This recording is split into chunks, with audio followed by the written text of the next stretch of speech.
Welcome to Lockbox, a podcast providing real estate professionals with action items for success.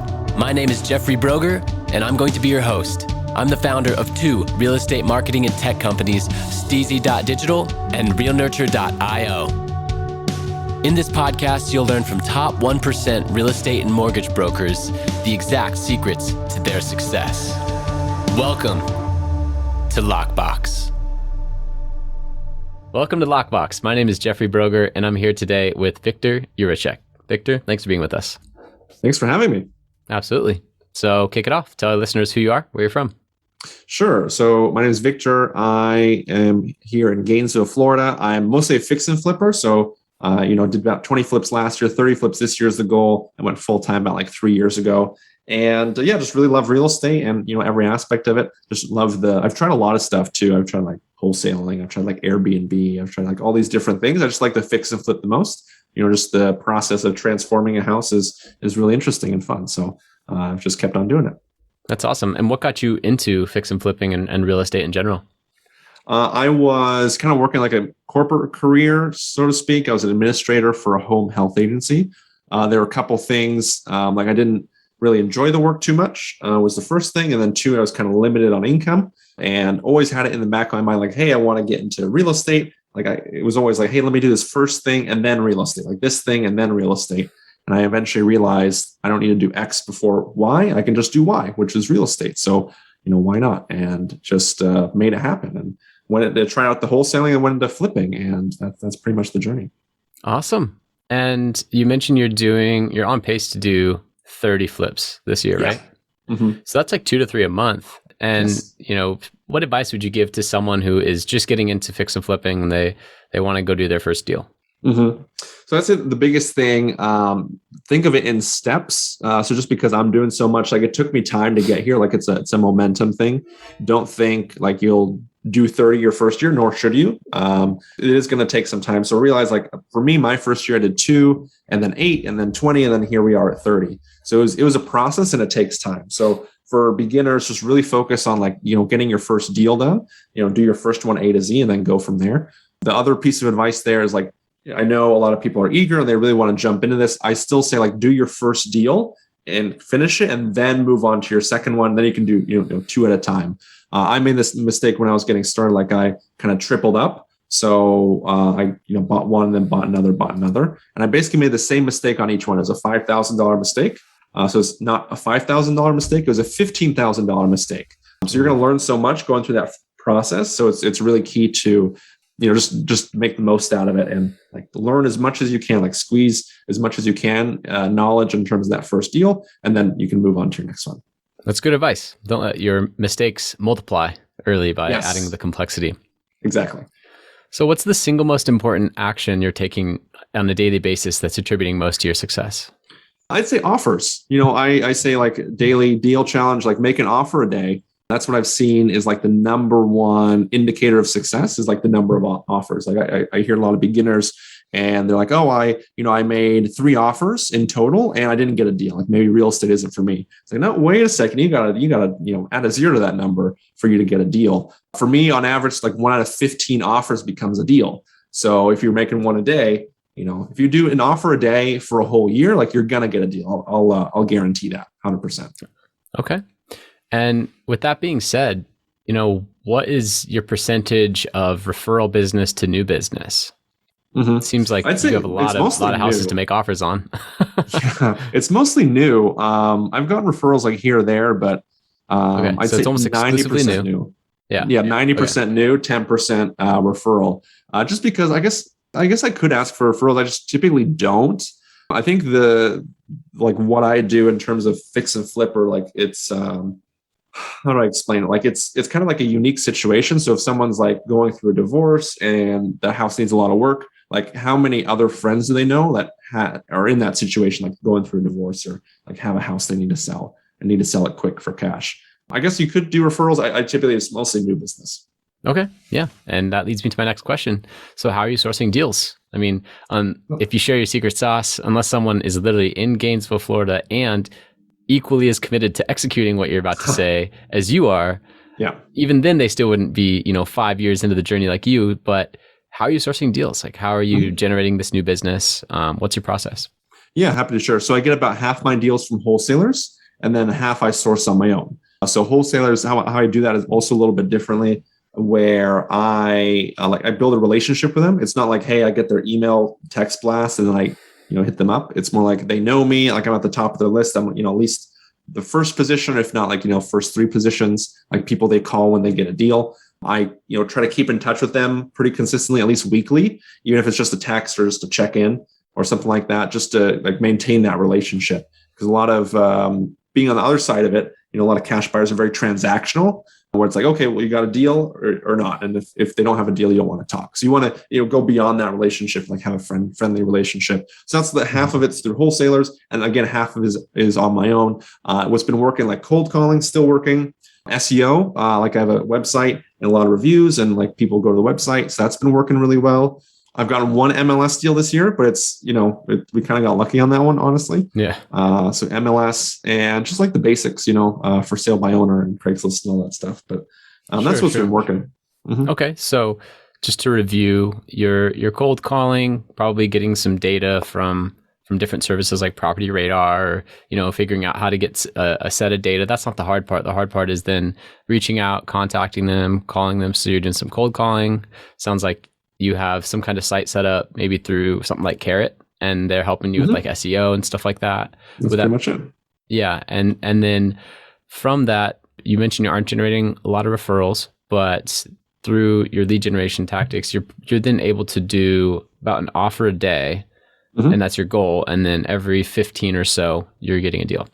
That's exactly it. I just have a Carrot website. I think I have the $97 version, and it just does me fine. It just it works, and getting leads pretty consistently, like once every 2 weeks. I think I get a lead or from SEO, like once a week. So it's not crazy, but it's enough. I think the other thing to mention is like the market choice is super important. So I'm in Gainesville. It's a smaller market. It's like a secondary market is what folks call it. It's 130,000 population. So I've seen that as well. It's like when I started out in 2018, like getting started on my journey, I was cold calling in Miami, and Miami is obviously very hot market, very competitive. I'd be cold calling. It's like 8 a.m. I'd talk to the seller and like, hey, do you want to sell your property? I'm like, no, you're the fifth person who's called me today. And it's 8 a.m. So they're getting so many phone calls. And then I switched to Gainesville. So from Miami to Gainesville, it was night and day difference. People were like, I want to sell my property to you. Like I really get a phone call about this place. Maybe like a guy called me like 6 months ago. So that market choice is really important. And I've seen the sweet spot is like 50,000 population to 500,000 population. So if I were in, just to be honest, if I were in Miami doing this, I wouldn't be nearly as successful. Yeah. Hey, that's a fantastic tip. I really appreciate you sharing that.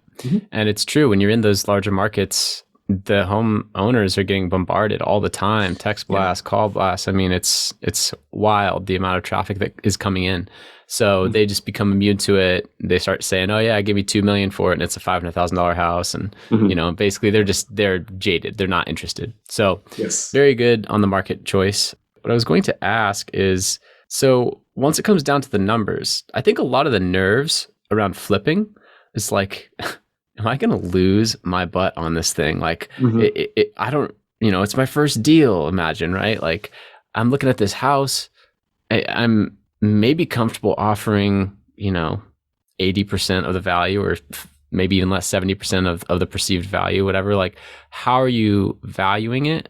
And then coming in at that offer, like, what's the percentage of perceived value or market value at that time, and then where you're coming in? Every deal is different.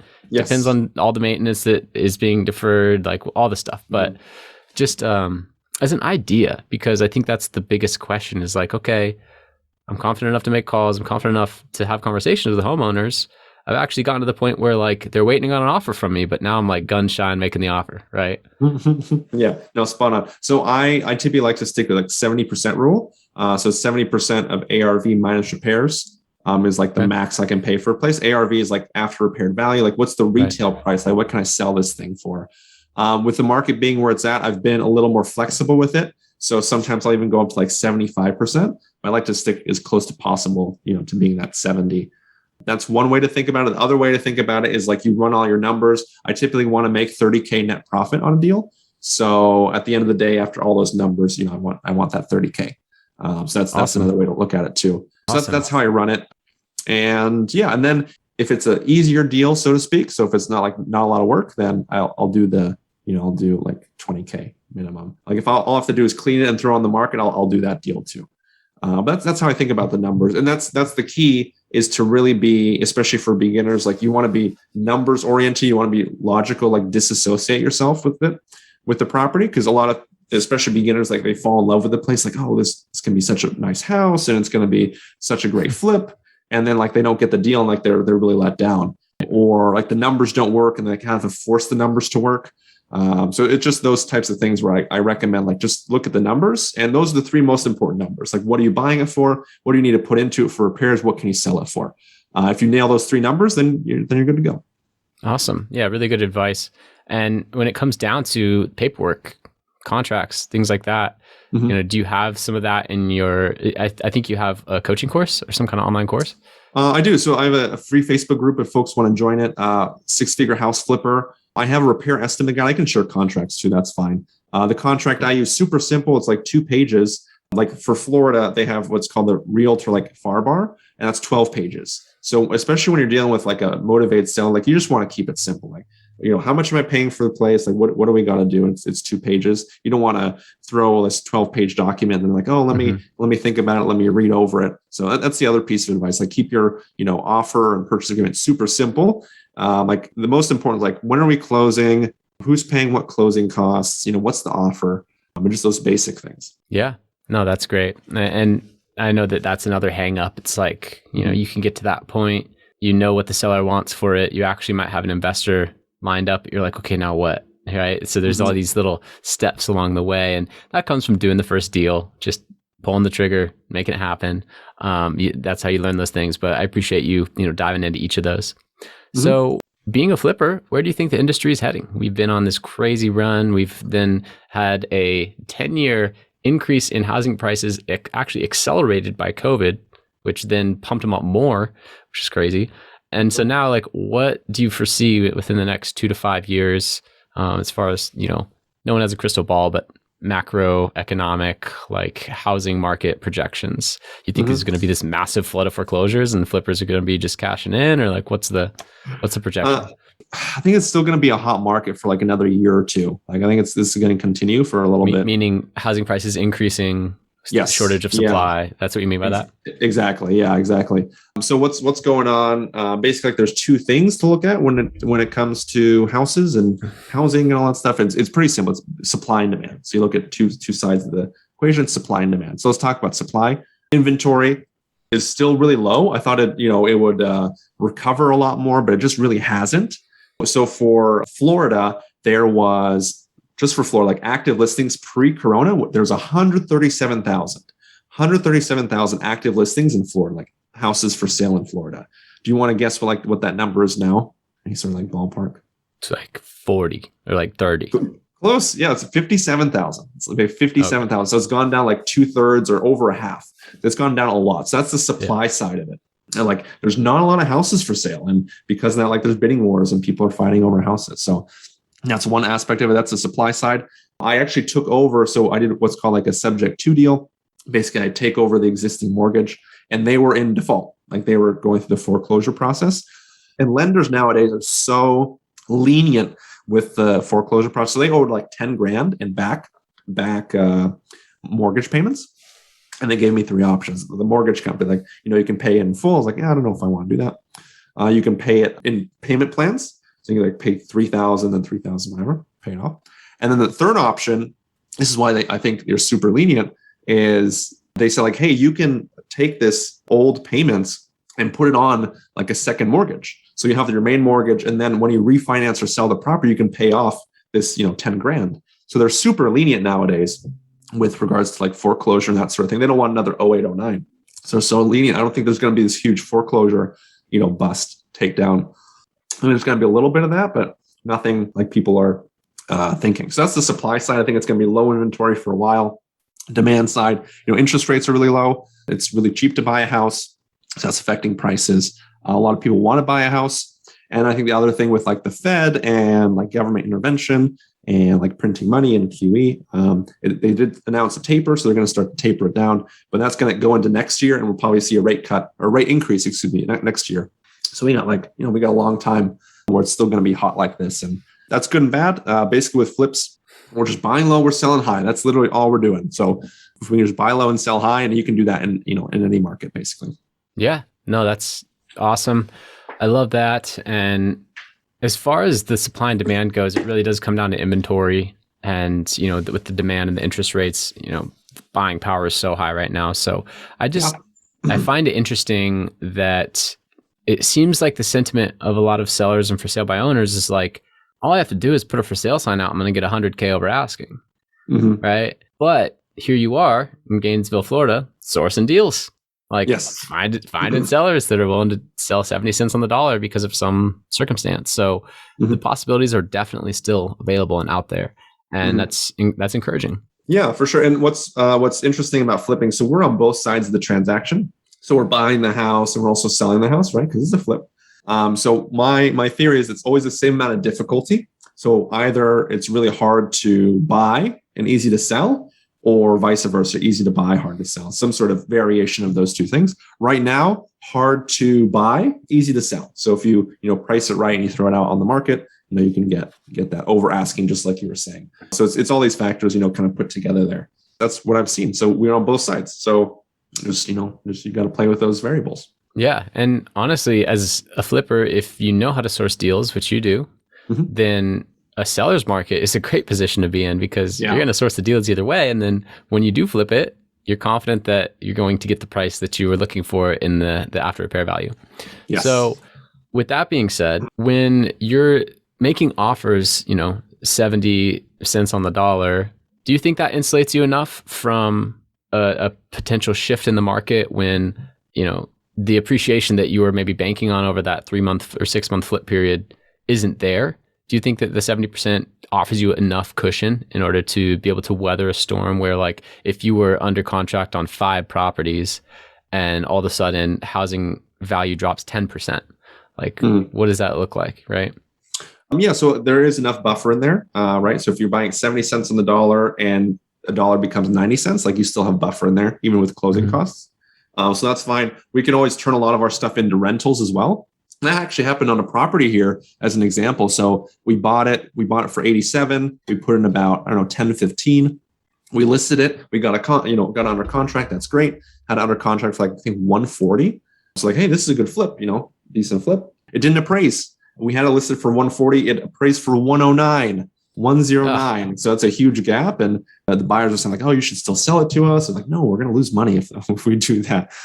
So we didn't sell it. So we turned it into a rental for a number of reasons. And it was actually cash for like $300, $400 a month. And it's like, oh, our worst case isn't that bad. Our worst case is we still get a deal, still get a, cash flowing rental. So we can do that with a lot of our properties. Some of the higher end stuff, maybe we do like an Airbnb or kind of something a little bit higher end. Just because, like, rental numbers don't make as much sense for those bigger deals. Yeah. But that's pretty much it. So if there's a market crash, assuming rental rates are pretty steady, we even have some, buffer there, right? If we can cash flow $300, $400 a month. That's pretty much it. So, worst case, just turn into rentals. And that's not terrible of a case. No, that's a great plan B. And I'm curious if you're doing anything at auction. You haven't mentioned it, but are you picking up any properties at auction? I've never done an auction deal. I wouldn't even know where to go. I don't even know what to say at an auction. I ask because I've been doing some research in auctions. I actually sat in on one in Orange County here in California about a month ago. And I was here thinking, oh, property is going to be going for 60 cents on the dollar. And the ones that I saw, they were selling for 85 cents on the dollar. And I was like, oh, that's pretty slim. You got to really know what you're doing there to get a property sight unseen, 85 cents on the dollar. So I was curious if you had any experience with that. I haven't. No, I haven't. I don't plan to either. So there's, like, let's say there's 3 like ways you can get deals. So there's the MLS, which is on market. And that's where everyone goes. Like, everyone's like, hey, I'll grab a realtor, I'll buy a property. And then, that sort of thing. That's pretty expensive, super competitive, super expensive. You got to be quick. or else the deal's gone. If it's a good deal, it's gone in a day or less. Yeah. So that's MLS on market. I've only done one on market deal for reference. Only one on market deal this year. So so that's not a good route to go. And you have this auction thing, still pretty competitive, less than MLS, but still pretty competitive. That's number 2. And then number 3 is like off market stuff, which is where I get the most of my stuff. So the off market's working, and I think it works better than auction, honestly. Yeah. Okay. That makes sense. And that brings up an interesting question. So are you buying all these cash? Are you working with private investors? Did you go to your local real estate investment group and find some capital partners in the beginning? Or are you actually getting mortgages on these as like investment properties or, primary residences, or however you're working it? Like, how are you working it out once you get the deal and then you're like willing to pay 70 cents on the dollar? They're cool with that. Are you having an appraiser show up and getting a loan? Like what's the next step? Yeah, sure. So it's kind of a mix. So sometimes it's cash, sometimes it's like private lender, sometimes it's hard money. So it just depends, honestly. It's just a mix. So there's no like one clear answer. It depends on the property. Like for mobile homes, for example, we do fix and flip mobile homes. You can't do hard money just because no one really lends on it, at least not anymore, because of Corona. Because for some reason, I don't know why, but they stopped lending on it. You can get traditional finance like conventional USDA, FHA, VA. But you can't do other stuff. So yeah, we've just been doing that. So it just depends on the deal. It depends on a lot of factors. My first deal was a money partner. Basically what that is, like I didn't have a lot of money 3 years ago, as you can imagine, me being younger and all that. So basically like I found the deal. I'd help run the renovations. I'd help sell the place. I was kind of the boots on the ground, sweat equity type person. And then I found someone to put in the money to buy it, to fix it up and sell it. And then we split the profit. And that worked out. And that was a great way to get started. I'm starting to do more of my own deals nowadays. It's still not 100% just me, but I am still, bringing on partners. And I think that's a great way. That's how I could, like, how else would I be able to do, 30 in a year? Like, there's no way unless I had some sort of outside capital. It's not like I inherited $1 million or anything like that. I'm just playing with that. Like, you have to get money from somewhere. Yep, absolutely. And that makes sense. So how do you leverage, digital marketing or your real estate agent partners to get exposure and sell the listings for top dollar? Like once it's done, what are you doing then? How are you actually selling it? Are you paying that real estate commission? Are you then doing a for sale by owner as a flipper? Like, what does the listing process look like? Yeah, so we don't do for sale by owner. We also don't do real estate agent. We kind of do it's kind of like a hybrid. It's called flat fee listing. Okay. So like for Florida, it's called flatfee.com, and it's like $100, $200, and they list it for you. But that's all they do. They just put on MLS, which then goes to Zillow, to realtor.com. So it blasts it out there as for sale. And then that's pretty much it. So that just blasts it out there like, okay, cool. Now we're good. And then we handle the documents, we handle negotiation, we handle showings, but we save 3%. And I've calculated, I need to run this number again, but I've saved $119,000 using that service, $119,000. I think that number's higher now because we've sold a lot since I did the math on it. And it saves a lot, and once you get more experience as I am, like the process of selling it is less and less tough, or less and less like taxing, so to speak. So what documents you need to write, you know what you need to say, you know how to negotiate. So nothing against realtors, but their service just becomes less valuable just because you know what you're doing. So that's what I recommend. So you are also, at that point, you are also in the business of real estate. You all are doing deals multiple times per month. Yeah. So the real estate professional isn't helping someone who does this once every 5 or 10 years, right? Exactly. So you have your finger on the pulse, and that makes sense. I think that makes, honestly, the most sense for a property investor like yourself, those flat fee websites. In the past, I haven't seen a ton of value in them from a consumer standpoint because you still don't know what you're doing as far as negotiations, pricing, and you don't have your finger on the pulse with the market, what's selling for what, how to create bidding wars, like how to present things properly, what's above board and legal and what's like not accepted as far as just different negotiation tactics or love letters from buyers and all that stuff, like all the things. So there's so many aspects to it that for a flipper that's doing it every day, it makes sense to do the flat rate. Yes. That's cool. So when it comes to, client retention, I know that a lot of your clients so far, at least, right? They're in some kind of situation where they then have to sell their house, might be divorce, foreclosure, probate, whatever. I know it's kind of a sensitive situation, but I also know real estate investors that, their clients, it helped them out of a situation. And so there is still that kind of major appreciation between the real estate flipper like yourself and the homeowner. Yeah. And I just think there's an opportunity there for client retention and relationships and referrals. Do you do very much to like lean into that and try and get that repeat business? I know you mentioned it's not a big part of your business, but do you have systems in place for it? I really don't. I've had like repeat people, like maybe someone has like 5 properties that they want to sell 2 to me because they don't want a deal. So I've had those types of transactions, but I haven't really done like referrals or anything like that. I typically, if they have a good experience, like I ask for a review just because it helps me out, like helps me rank with SEO and all that stuff. But I typically don't do a lot of repeat business or like referral stuff or I don't know a lot of people that do, honestly. Like I'm pretty well networked with other flippers and wholesalers, and like referrals isn't a big part of the business, like it's kind of transactional. It's more so it's transactional, and then you get that review if you can.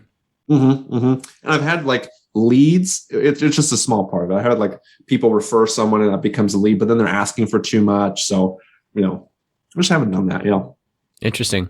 Yeah. I know that real estate professionals value referrals so much, and they're like a higher quality lead in their eyes because they already have that trust. But for you, it seems like the referral almost, they have misinterpretation or expect too much. And so you'd actually prefer that like online SEO or like cold call lead. Is that right?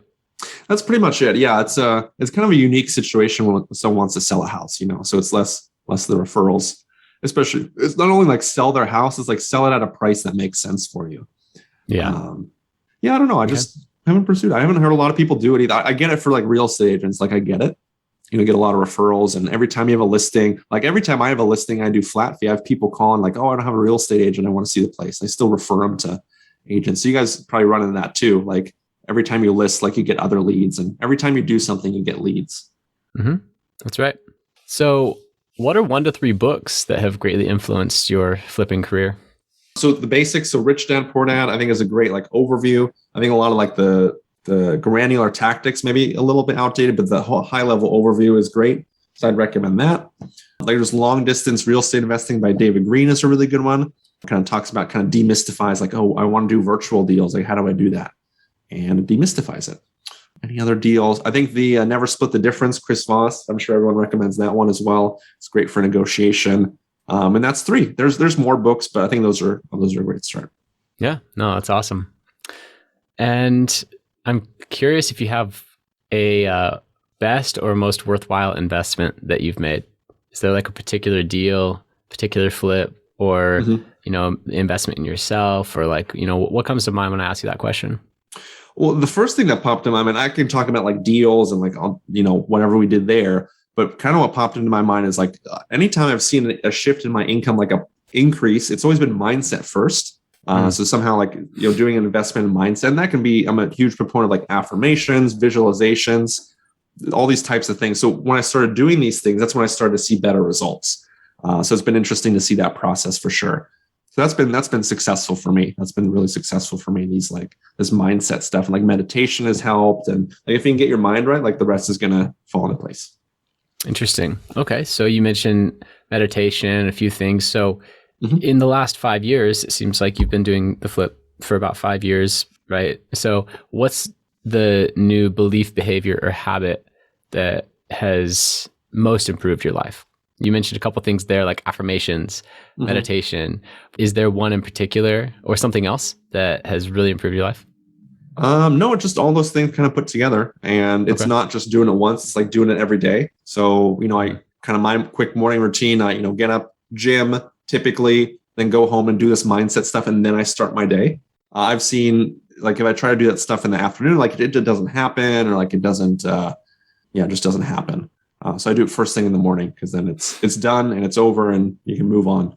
But it's just really, all these things kind of put together. It's not just like, hey, one thing that made it happen. It's like all these things put together over time has just helped me out. Awesome.